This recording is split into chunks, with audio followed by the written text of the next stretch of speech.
I'm back and ready to cook even more delicious food for you. Isn't that clever?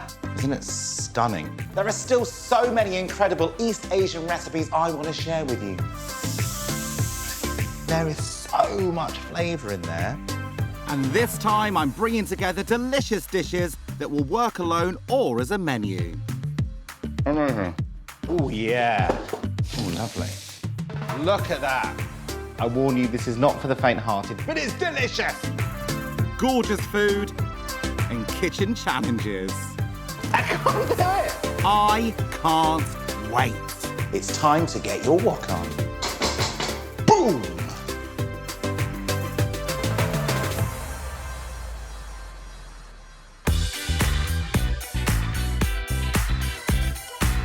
Entertaining is what I was born to do. And if I can show off my prowess in the kitchen at the same time, then all the better. There are very few things in the world that I enjoy more than style and fashion, and dinner parties is one of them. I'm going to show you how to execute a menu that will make you the talk of the town. So I've got 3 fabulous dishes that I know that you're going to really enjoy cooking, and your guests are going to love. On today's dinner party menu, we have my simple but stunning Asian spice cauliflower with a perfect side salad. The ultimate in dinner party bling, a steaming hot pot. And the grand finale, a layered mango and lime sugared pot. So let's begin with this mouth-watering first course. I love a starter and I love serving it, but it has to be really simple because if your starter's not ready when your guests arrive, then you're going to spend loads of time in the kitchen faffing around, missing out on all the fun. The first thing is I've got 2 medium-sized cauliflowers and we're going to cook them whole, so we need to prep it by getting them on the water. Fill a deep pan with water and a little salt and whack it on to boil. While you're there, pop the oven onto 200 degrees. I love the look of vegetables, and I think sometimes what we can do is we can sometimes massacre the vegetables and you forget how beautiful they are. I'm going to leave on some of the green leaves and they will literally just work as a frame to our gorgeous cauliflower. The trick is to leave some much-needed root so they can balance in the tray later.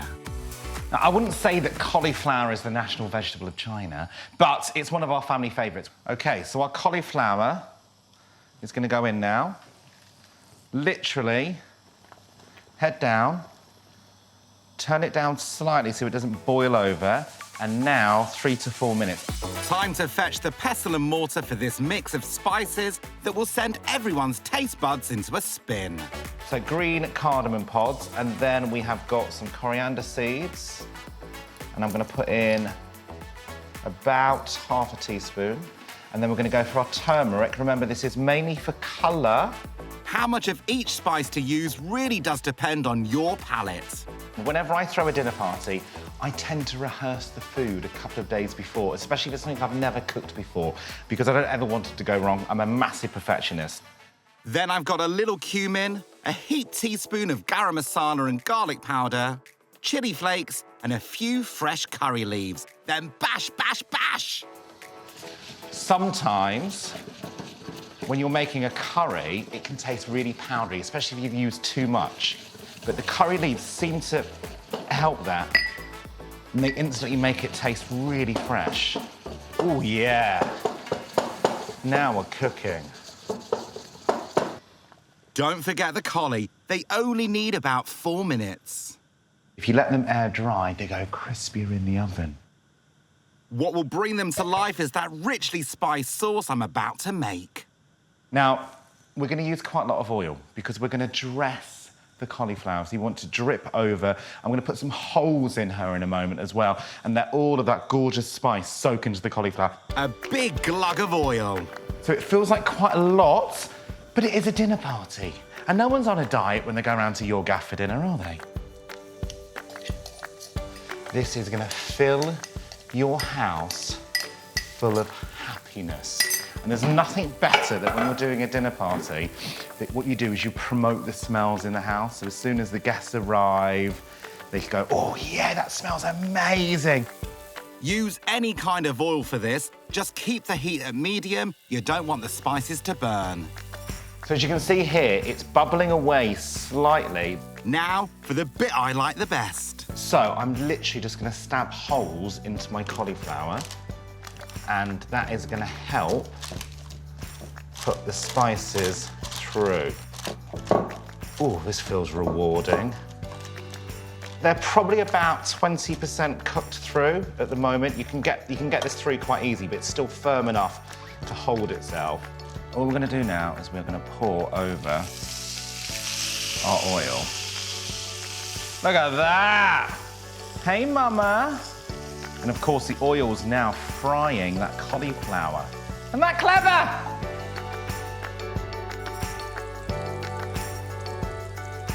Simply pop into the oven at 180 for 25 minutes until they're perfectly roasted. When you serve it and you put it on the table, you've got to imagine all your friends are around the table and they're all catching up. How's work? How's the kids? Rah, rah, rah. All right, doll. And then you plonk it on the centre and everyone goes, oh, and it's a cauliflower. It's a cauliflower. There's only one delicious side to go with this, and there's just a handful of ingredients. Do you know when you get an Indian takeaway and you get the poppadoms and you get the pickles and you get that beautiful tomato salad? Basically, we're going to make that. Red onion, and we're going to slice it really finely because you don't want to have massive, massive chunks of it. The only dressing I'm using is lemon juice and salt, because I'm chic like that. I'm just going to take the seeds out of these tomatoes because I don't want it to be too wet. So I'm just going to use the flesh. Chop some chili and coriander, that's it. Keep basting the cauliflower to deepen that gorgeous flavour. Look at the colour of this, isn't it beautiful? That stunning kind of sunset yellow. And all I'm doing is I'm just basting it like it's a roast. Well, it is a roast. Final 10 minutes in the oven, just time to finish the salad. Really the most simple salad. Lemon juice, bit of salt, onion, tomato and coriander. And it's so good. Elegant, simple, and it's going to sit so well with that curried cauliflower. Right then, your starter is served.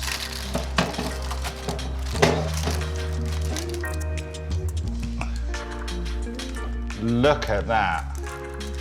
Absolutely delicious and so simple and great to hack into with all of your mates. It's not overpowering at all. It's crispy, cauliflower's gorgeous and light, and the spices are just warming up. So good.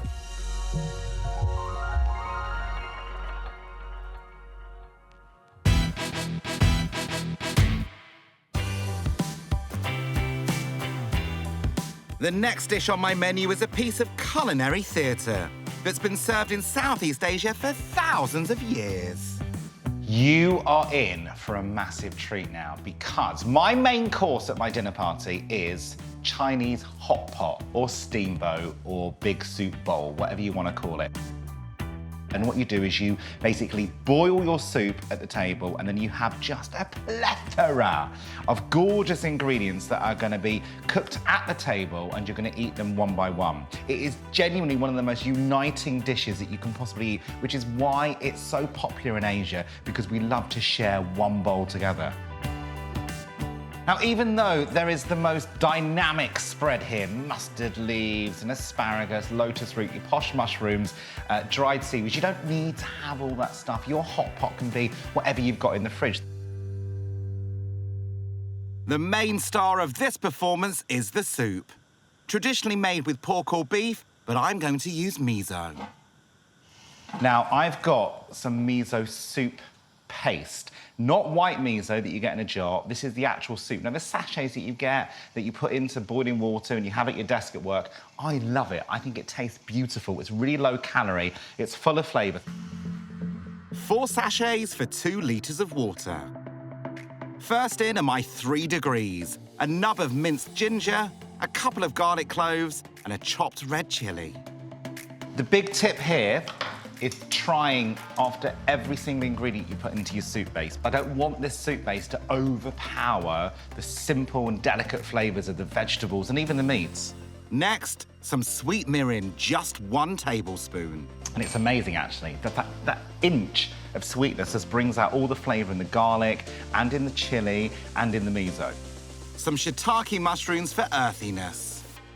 Some lotus root. Now, if you've never seen lotus root before, it's such a fabulous vegetable. So you get it like this, you peel it, and then when you cut it in, you can see all these tiny little holes. The next thing I'm gonna add is a little bit of sake. A couple of teaspoons, a splash of light soy, and a generous dash of salt. I can't see, my glasses have steamed up. It's really gorgeous. Okay, this is what this soup is. This soup is your family. And every single member of your family has a different characteristic, a different personality. You've got the loud one, you've got the quiet one, you've got the caring one, you've got the grumpy one.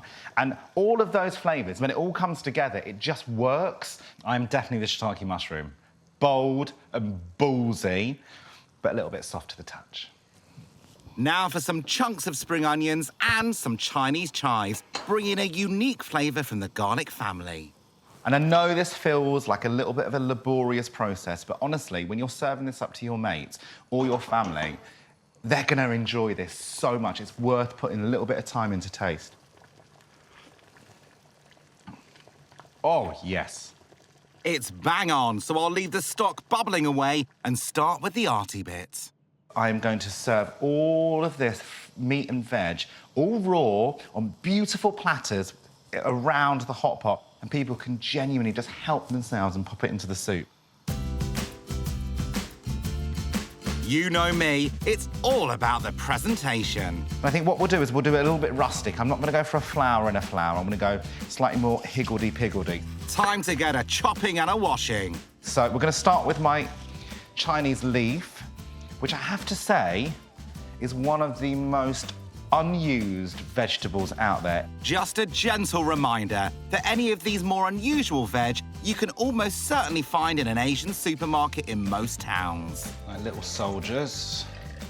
Next up, we are going to do our choy sam. Oh my God, such a great vegetable.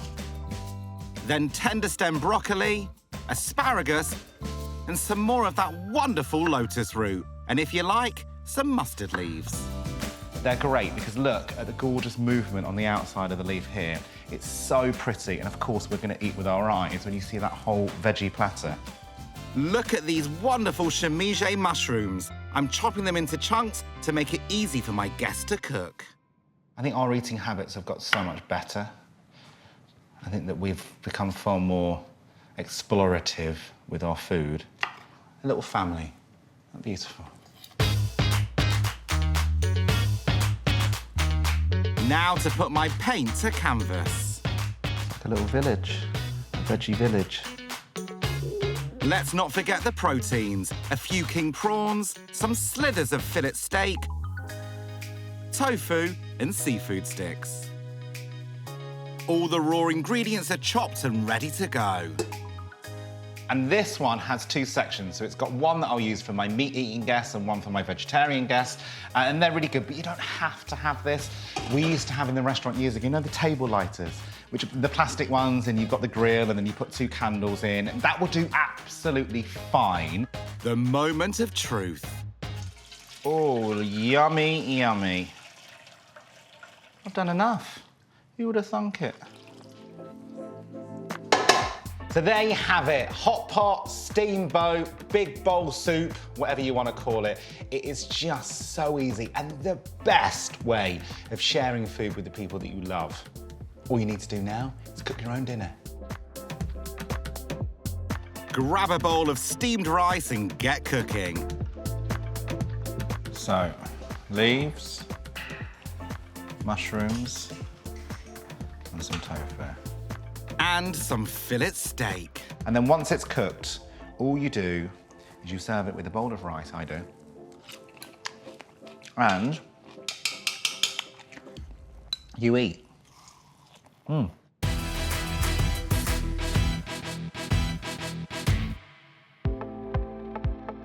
No dinner party is ever going to be complete without a fabulous dessert. My lime and mango pudding is sure to stun any guests and make them putty in your hands. And so I've got a recipe here now, which is really, really simple. But warning, there is a bit of a process to it, but I'm kind of thinking you've got your friends over, you're gonna be drinking and eating, and you want a really nice, fat crescendo, so put a bit of effort in. So what I've got here is I've got some beautiful glassware. What I did is I dipped the glass in lime juice and then sugar to create that sugary rim. You've got to do it at the first stages. And I put a tiny little layer of shop-bought lime jelly. They've been in the fridge, they've set. And what I'm gonna do is I'm gonna build layer upon layer upon layer. One of lime, one of mango, one of lime. Packets to make up lime jelly can be found in any supermarket. For the silky mango mousse, all that's needed are 2 egg yolks, Egg yolks in. 30 grams of caster sugar, and 20 grams of luscious condensed milk. Whisk together for 3 minutes until a gorgeous pale colour.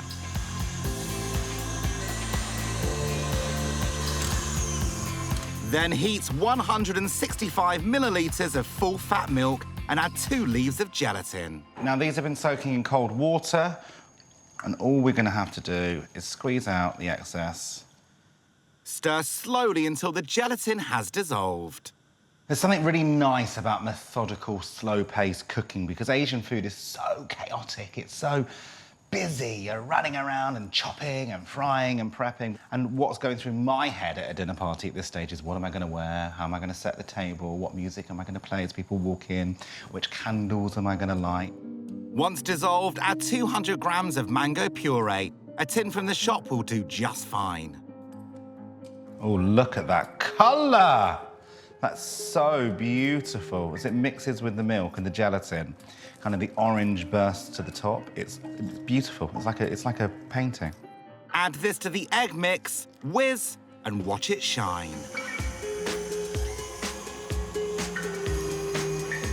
The mousse is coming together beautifully. And now I've got here some double cream that has been whisked up and it's nice and stiff, as you can see, holding onto the whisk. And I'm just gonna fold this into our mango mousse. 100 millilitres is all that's needed to help thicken the mix. And this dessert, I could see in a fine hotel somewhere, and it's actually really super easy to make. Okay, we're done. Find something to pour with. I've grabbed my gravy boat. Now steady those hands. As you can see, we've got a thin layer of lime. I'm gonna put a slightly thicker layer of mango mousse.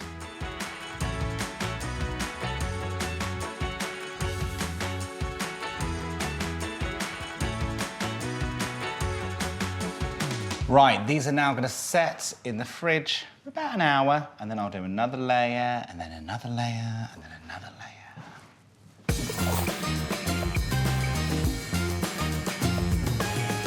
So to garnish or to decorate my gorgeous lime and mango puddings, I'm gonna make some small almond biscuits and do some stem ginger just chopped on top. So it's really gorgeous and very, very Asian.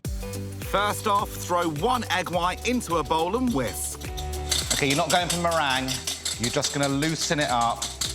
55 grams of caster sugar, 25 grams of flour, a melted nub of butter, and a teeny splash of vanilla extract. All in.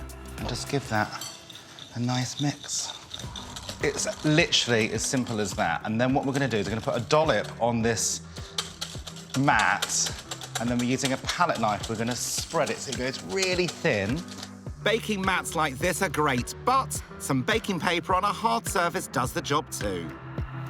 We're gonna whack on a few of these flaked almonds just to decorate it. Then into a preheated oven for about 4 minutes, but keep an eye on them because they cook like the clappers. Chop up your stem ginger. Okay, our big reveal of our almond biscuits. Oh, come on, baby. Look at those. Aren't they gorgeous? Before they cool, grab a rolling pin to shape them. I'm just going to lay them on top of this rolling pin, just to curl them. This might look tricky, but it's so easy if you relax and enjoy it. They're like little bracelets. Right, it's time for pudding. Look at these bad boys. So why not get your loved ones over for a dream dinner party? Have a few drinks, loads of laughs, and some stunning but simple Asian food.